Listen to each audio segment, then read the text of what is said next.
Bueno, el primer ponente es el doctor Alonso Martín y lo que va a presentar es el nuevo consenso SEA-SEMES. ¿Vale? Vale. Bueno, buenas tardes a todos. Lo primero es agradecer a la sección, como siempre, la amabilidad no solo en invitarme para hablar, sino sobre todo a los presidentes que de esta sección han sido el apoyo a los diferentes documentos que hemos realizado en otros años, ¿no? Y realmente lo que nos impulsó en un primer momento es saber que la fibrilación auricular es enormemente prevalente en servicios de urgencias y que las urgencias en nuestro país, como podéis ver aquí debajo, acumulan una enorme frecuentación, con lo cual nos hace pensar que prácticamente la gran mayoría de los pacientes con fibrilación auricular acuden al menos una vez al año a los servicios de urgencias. Y necesito pensar, y eso no quiero dejar de acordarme de mis compañeros del anterior consenso, publicado en el año 2003, que hacía falta un documento que ayudase a armonizar y instalar terapias adecuadas en una patología tan frecuente y, sobre todo, tan importante y tan grave como es la fibrilación auricular en la fase aguda. Pero desde que el año 2003 ha llovido mucho, incluso en Madrid, y ha aparecido nueva evidencia, muchos artículos, han caído nuevas guías y nuevos fármacos. Nos parecía que era importante actualizarlo. Y, de hecho, y me encanta en este momento presentar a quienes conmigo han compartido el honor y el placer de hacer estas nuevas guías, están remitidas para imprimir la actualización en 2012 de las guías de manejo de la FA en consenso entre las dos secciones científicas que se ocupan de las arritmias cardíacas en nuestro país. Bueno, ¿qué sabemos de estos últimos años? Pues tenemos muchos datos del manejo de la FA en urgencias. Sabemos que la mayor parte de los pacientes con FA persistente y permanente tienen una edad más senecta y más provecta que la que tienen los pacientes que acuden a los ensayos clínicos, tienen más comorbilidad, más insuficiencia cardíaca y tienen un riesgo embólico muy alto. Son todos datos decisivos a la hora de iniciar el tratamiento. Y además la mayor parte de ellos vienen por sintomatología en relación con la arritmia. Y también sabemos cómo se maneja, ¿no? Parece fundamental conocer las análisis inadecuadas de manejo para proponer estrategias concretas de mejora. Y sabemos que en cuanto a la profilaxis de tromboembólica solo se instaura a menos de la mitad, como por otra parte en otros campos de la literatura y otros países de nuestro entorno geográfico, que el control de frecuencia tiene una efectividad que es absolutamente inaceptable debido al enorme uso de dioxina, y que la mayor parte de los pacientes que son susceptibles de instalación de ritmo sinusal no son intentados en los servicios de urgencias hospitalarios, y además con un abuso, por no decir un uso, de la tan querida y conocida amiodarona. En el año 2010, el estudio RAISE-IMAIEF, realizado en varios países del mundo y en nuestro país, exclusivamente en servicios de urgencias en pacientes con FA de reciente comienzo, nos demostró que la mayor parte de ellos eran pacientes con sintomatología aguda, pero fíjense qué importante es lo que aparece en esta gráfica, que más de la mitad era el primer episodio detectado de fibrilación auricular, con lo cual, en nuestro país, la mayor parte de los episodios de FA son remitidos para valoración al servicio de urgencia cuando se detectan. Y todos conocemos el mal pronóstico que el Euroheart Survey of Fibrillation nos demostró sobre la FA de reciente diagnóstico. Sí había mejorado y mucho la prescripción de anticoagulantes, al 53%, pero quiere decir que 1 de cada 2 pacientes en los cuales está indicado no se le prescribe anticoagulantes. Mejoró muchísimo el control de frecuencia. Las 3/4 partes son beta bloqueantes y calcentagonistas, con lo cual evidentemente hay una mejoría, y quiero pensar que en parte debida al anterior documento de consenso, y sobre todo en el control del ritmo se realiza a la gran mayoría de los pacientes que tienen criterios para su realización en los servicios de urgencias, pero la efectividad se mantiene en el mismo lugar. ¿Por qué? Porque se abusa de amiodarona, que es el fármaco que todavía más usado, incluso un 50% de los pacientes, que es un fármaco que es lento, como pueden observar aquí, y cuya efectividad, y esta gráfica es supervenible, la de Paco Martínez de Marcos, con lo cual dice que son datos que son sólidos, no es rápida ni es efectiva, con lo cual no es un buen fármaco para el servicio de urgencias. ¿Y qué nos planteamos tratar a los pacientes con FA? Este documento de consenso dice cosas que todos ustedes conocerán, pero que es importante que todos los médicos de España conozcan. Primero, controlar los síntomas y prevenir las complicaciones en pacientes con FA mediante las 3 estrategias de manejo que ustedes todos conocen. Pero sobre todo, y eso es importantísimo, mediante el manejo integrado y global, no exclusivo del control de frecuencia y control del ritmo en todos los pacientes, con el objetivo, y ese es el objetivo de este documento, de mejorar el pronóstico y la calidad de vida de estos pacientes con fibrilación auricular. Muy bien. ¿Y qué recomendamos en la profilaxis de tromboembolismo, que consideramos que es la estrategia que hay que realizar siempre en todos los pacientes con fibrilación auricular? En cuanto a la restauración del ritmo sinusal, proponemos, desde luego, como dicen las guías, que en pacientes de reciente comienzo, que son como el 20%, no hace falta realizar profilaxis tromboembólica. Pero fíjense en qué cantidad de pacientes tienen una FA de larga duración y que pueden ser, en muchos casos, susceptibles de restauración del ritmo sinusal. Bueno, recomendamos, aparte de la utilización de anticoagulación, preferentemente con dabigatran, para acortar el periodo de anticoagulación y el proceso de descoagulación que estos pacientes necesitan para la restauración del ritmo sinusal electiva, una estrategia del eco transesofágico en coordinación con los servicios de cardiología, ha demostrado ser coste efectivo y recupera muchos pacientes para el control del ritmo en un plazo de tiempo mucho más breve. En el segundo punto, y además esto está, como saben, apoyado perfectamente por el análisis del RELAY, que fíjense que la puntuación del CHAS-2 de nuestros pacientes es exactamente la misma que la que ocurre en este estudio, y además las guías de práctica clínica ya recogen el uso de dabigatran para la cardioversión electiva de la fibrilación auricular. Recomendamos en todos los pacientes que acuden al servicio de urgencias, sabemos que aproximadamente el 90% de los pacientes tienen alto riesgo embólico, que se realice de modo sistemático no solo la estratificación de riesgo en base al esquema CHAS-VASc, sino sobre todo y de un modo coordinado y conjunto el riesgo hemorrágico con el esquema HAS-BLED. De esto podemos decir que pacientes con una puntuación de 1 y 2 recomendamos, como en la guía de la Sociedad Europea, la anticoagulación con dabigatran, en el futuro con rivaroxaban, o en algunos pacientes con acenocumarol. Y en aquellos pacientes con una puntuación de 0, recomendamos la antiagregación o nada, como dice la Sociedad Europea de Cardiología.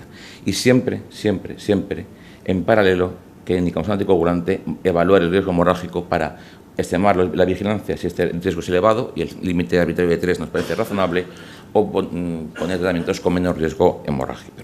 Muy bien, eso en cuanto a la anticoagulación.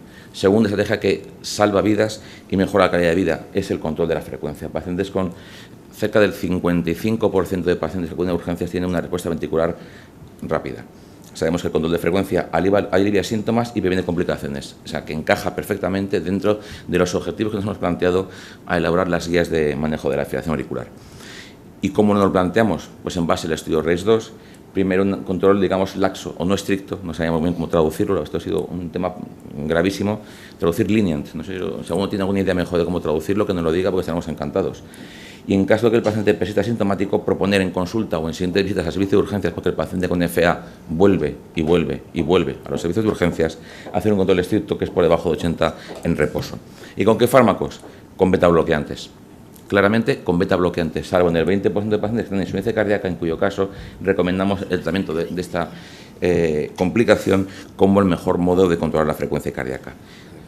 Y el tercer punto y último es el control del ritmo. Y lo dejo para el final porque creemos que es un tema francamente importante. Sabemos, y son estudios que ya todos conocen, que cuanto antes se realice el control del ritmo, mejores son los resultados. Creemos que en los pacientes que consideramos que hay que controlar el ritmo, hay que hacerlo cuanto antes, en las primeras horas, lo más precozmente posible. Y son los servicios de urgencias hospitalarios a los cuales, como hemos visto en el estudio Reis y Meyer, son remitidos estos pacientes cuando se detecta o tienen sintomatología relacionada con la arritmia cardíaca. Y sabemos que asocia beneficios clínicos muy evidentes como un más precoz alivio de los síntomas y reduce el tiempo de estancia hospitalaria, con lo cual recomendamos un tratamiento enérgico y precoz de la fibrilación auricular cuando se quiere controlar el ritmo. Muy bien. Y me podrán decir ya pues que los estudios no han demostrado mejoría del control de ritmo frente al control de frecuencia exclusivo. Bueno, sabemos perfectamente que el mantener al paciente en ritmo sinusal es el mejor favor que le podemos hacer y teníamos previamente pocos y malos instrumentos para hacer eso, pero en el momento actual que tenemos fármacos con una mejor tolerancia, que las técnicas de ablación son cada vez más aplicables a grupos mayores de pacientes. Y bueno, esto aquí es discutible, el tema de la producción de remodelado, pero puede jugar un papel también importante. En un futuro creemos que la estratificación del riesgo para realizar control de frecuencia y sobre todo control de ritmo en el año 2012 no solo está vigente, sino que creemos que está en expansión. Y hay que plantearse de un modo creciente la reciente estrategia porque creemos que es la mejor para nuestros pacientes con fibrilación auricular.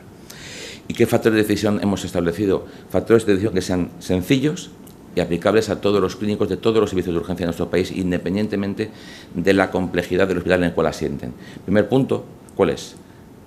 La seguridad. Hemos contado previamente cómo dividimos a estos pacientes según la dirección de la arritmia cardíaca. Segundo punto, realmente si perseguimos buscar el ritmo sinusal.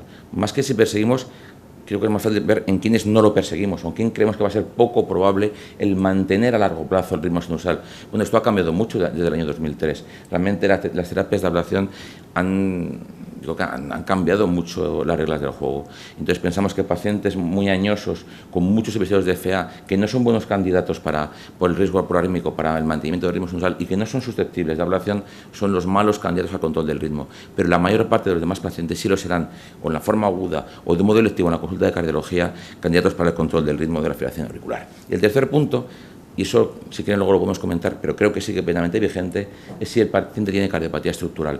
Nos ha hablado mucho del tema de la ecografía. El ecocardiograma es fundamental en cualquier paciente con fibrilación auricular como en cualquier enfermedad cardíaca, pero no es imprescindible a la hora de prescribir un antiarrítmico tener un ecocardiograma en un servicio de urgencias. Creemos, y está validado en los 4.300 pacientes del primer estudio GEFAUR, que si la historia clínica, la exploración física, el electrocardiograma y la radiografía de tórax no tienen alteraciones significativas, el paciente puede ser manejado con fármacos antiarrítmicos como si no tuviera una cardiopatía estructural relevante a la hora de uso de estos fármacos. ¿Y con qué vamos a cardiovertir al paciente? Desde luego, siempre. La cardioversión eléctrica, lo sabemos todos, y mucho mejor mis amigos arritmólogos, es la técnica más segura y más efectiva en cualquier caso, pero está infrautilizada en los servicios de urgencias hospitalarios, entre el 10-20% y no más en ninguna de las series ni los años. Hagamos lo que hagamos para intentar intervenir. Es una cosa que realmente nos distingue de otros países de Europa. Segundo punto son los fármacos. Bueno, amiodarona saben ustedes que es el fármaco más usado, lo hemos comentado al principio, y cada vez es más usado. Yo me llama la atención que de 2000 a 2010 haya aumentado un 10% el uso de amiodarona cuando está claramente denostada por las guías de práctica clínica y por la experiencia de los que trabajamos en ello. Es un fármaco que es lento, es un fármaco que es menos efectivo que fármacos como los fármacos del grupo 1C. Y no estoy hablando de estudios rarísimos, son estudios hechos en nuestro país y que son completamente congruentes con los realizados en los servicios de urgencias. Esta diapo de nuestro amigo Dan Atar nos dice que las primeras 24 horas no tiene ningún sentido utilizar amiodarona y realmente queremos utilizar el control del ritmo cuanto más precozmente posible, mejor, porque cuanto más precoz es el uso del control del ritmo, mejores son los resultados. Con lo cual, hay una evidente incongruencia entre querer cardiovertir pronto y utilizar amiodarona. Y eso lo dejo un poco sobre la mesa para que luego lo comentemos. Hay nuevos fármacos como Bernacanán, que todos conocen, que yo creo que ayudan a mover un poquito el ascua hacia nuestra sardina, ¿no?, de conseguir una cardioversión precoz, porque cuanto más precoz es el uso de Bernacanán, mayores son, digamos, su efectividad. De hecho, esta es una diapo de John Cam, o sea que no creo que las cosas se van a mover hacia este punto. Y proponemos, finalmente, para la resolución aguda del ritmo sinusal, en base a estos tres factores de decisión, estabilidad hemodinámica, duración de la arritmia, es un buen candidato para mantener el ritmo sinusal y existencia no de cardiopatía significativa, un árbol de decisión que es sencillo. Pacientes sin cardiopatía, los fármacos del grupo 1C por vía intravenosa son una magnífica alternativa. También puede utilizarse Bernacanán o directamente la cardioversión eléctrica, porque siempre que la utilicemos estará bien utilizada. Pacientes con cardiopatía sin insuficiencia cardíaca avanzada, Bernacanán o la cardioversión eléctrica son las mejores opciones para lograr el ritmo sinusal de un modo rápido. Y en pacientes con insuficiencia cardíaca avanzada, si buscamos realmente el ritmo sinusal, y no serán muchos pacientes, debe ser siempre la cardioversión eléctrica aquella que utilicemos.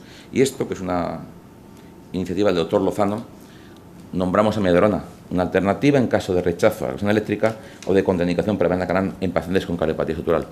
Es que no hay más.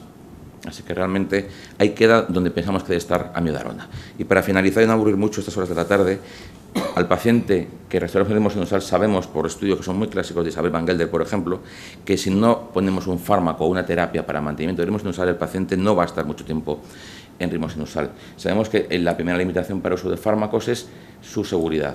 Los fármacos efectivos, como fármacos del grupo 1C, tienen un mal perfil para pacientes cardiópatas. Y amiodarona, que es un fármaco muy efectivo en mantenimiento del ritmo sinusal, tiene un enorme número de efectos secundarios extracardíacos que limitan mucho su utilización a largo plazo. Conocemos que dronedarona cambió, al menos inicialmente, el panorama que veíamos. Sabemos que la ablación de fibrilación auricular es una terapia efectiva y cada vez más accesible a grupos crecientes de pacientes. Y sabemos que, bueno, que la operación de remodelado, ahí está. Realmente los estudios realizados eran en pacientes con mucho remodelado auricular. Probablemente el estudio RAISE, que se realizará en estadios más precoces de la cardiopatía, pueda mostrar que sí vale para algo, porque yo creo honradamente que sirve para algo la prevención de remodelado, aunque todavía en pacientes tan evolucionados como son los que muestran nuestros estudios no lo haya demostrado. Y teniendo en cuenta que las armas que tenemos para mantener al paciente emocional no son las ideales y que lo que buscamos es reducir los síntomas y sobre todo reducir el número de episodios, no eliminarlos. No es un fracaso de tratamiento el que el paciente tenga alguna recidiva de la arritmia, sino que la tolere mejor y tenga menos recidivas y tenga mejor calidad de vida. Y sabiendo que siempre debe primar la seguridad frente a la efectividad, recomendamos este diagrama de flujo. Siempre tratar al paciente con anticoagulantes si lo precisa, valorar el tratamiento beta-bloqueante, porque creemos que sí que es una terapia efectiva en pacientes con fibrilación auricular.